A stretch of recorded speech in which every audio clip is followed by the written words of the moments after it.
First of all, let me thank you for doing what I think all of us who had any responsibilities during the late 1990s, early 2000 have a responsibility to do, which is to apologize to the families for letting them down. I think it was a courageous gesture, and I think it'd be a lot easier for us to, in a non-judgmental fashion, figure out what went wrong and what to do in the future if we'd all sort of start off our inquiries with that declaration. I appreciate very much the sincerity of that. And I may also say I feel badly because I presume that you are at the moment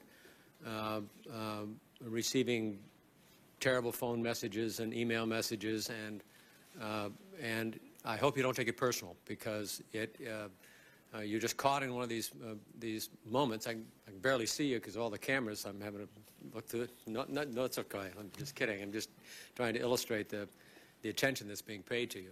And Senator, I think I knew what the price would be.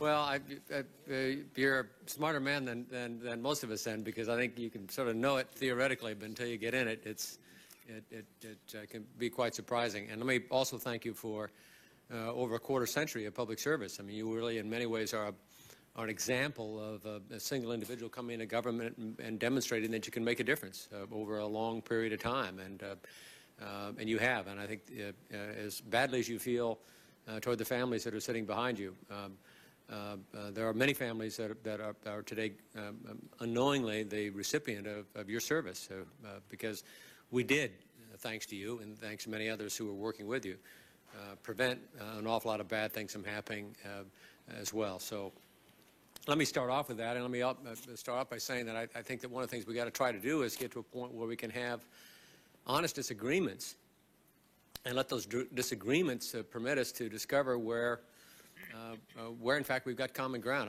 I find, in fact, arguments almost being necessary, and you again are a very good demonstration of that. You almost always, with your declaratories, provoke a good argument, and it's those arguments that allow us to discover where our common ground is. Let me say that in one area I disagree with you. It's on the Delinda. You said in response to Senator Gordon earlier that it would not have prevented 9/11. It would not have resulted in a declaration. Was not a declaration of war. You weren't advocating declaring war. I believe Delinda would have necessitated a declaration of war, and probably one of the reasons that it was rejected, as well as other options that I think would have substantially reduced the risk of 9/11 had we followed your advice. One of the reasons it probably was not taken up by the National Security Council and the President was that it would have required that draconian of a step, and you've heard me say it before, but I think it's one of the mistakes that we made. Let me ask you, just specific to the use of airplanes as a weapon, because it seems so obvious, and again, it seemed obvious. Fully disclosed, seemed so obvious after the fact. I mean, it was such a simple and easy strategy that was put in place. But in your case, in '96 with the Olympics, you raised a concern about a small Cessna being used to attack the Olympics in Atlanta. And I think it was in '98, in December '98, you were head of the CSG chairing the CSG when there was a big concern on the East Coast about the possibility of someone connected to Osama bin Laden hijacking a commercial aircraft out of New York City. That warning went out. During the Millennium Scare as well, you sent a memo to Berger discussing the possible domestic threats, and the quote is that, is there a threat to civilian aircraft? In March 2001, another CSG item on the agenda mentions the possibility of alleged bin Laden interest in targeting U.S. passenger planes at the Chicago airport, end of quote. And it seems to me that we had a broad general understanding that it was possible that hijacking might be on the list of things that were going to be used. And I remember Administrator Garvey, when she came before this commission a month or so ago, all their attention was overseas, she said. I mean, if you listen and look at the documents on the day of 9/11, it just inescapably leads to the conclusion that we were surprised by hijacking. And I wonder if you've got a perspective on how it's possible that we were surprised by hijacking, let alone multiple hijacking simultaneously occurring at the same moment. Well, Senator, I would distinguish between hijackings in general and hijackings that then turn the aircraft into suicide weapons. There had been hijackings by terrorists going back for 20, 25 years. And the United States had some programs in place to deal with that.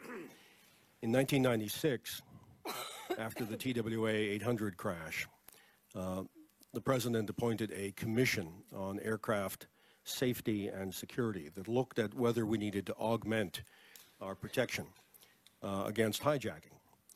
And it made several recommendations. Most of those recommendations were carried out, not all of them. One of the things it rejected was federalizing the aircraft searching process that is now done by the Transportation Security Agency, because it would have cost so much money and it would have required such a big federal bureaucracy. At the time, when there had been no recent hijacking, I assume that commissioners on that commission thought they were making the right recommendation. Many of their recommendations for increased security, however, were carried out. But as to your question about using aircraft as weapons, I was afraid, beginning in 1996, not that a Cessna would fly into the Olympics, but that any size aircraft would be put into the Olympics. And during my inspection of the Atlanta Olympic security arrangements a month or two before the Games, I was shocked that the FBI hadn't put into effect any aircraft air defense security arrangements. So I threw together an air defense for the Atlanta Games somewhat quickly, but I got an air defense system in place. We then tried to institutionalize that for Washington to protect the Capitol and the White House. And that system would have been run by the Secret Service. It would have involved missiles, anti-aircraft guns, radar, helicopters.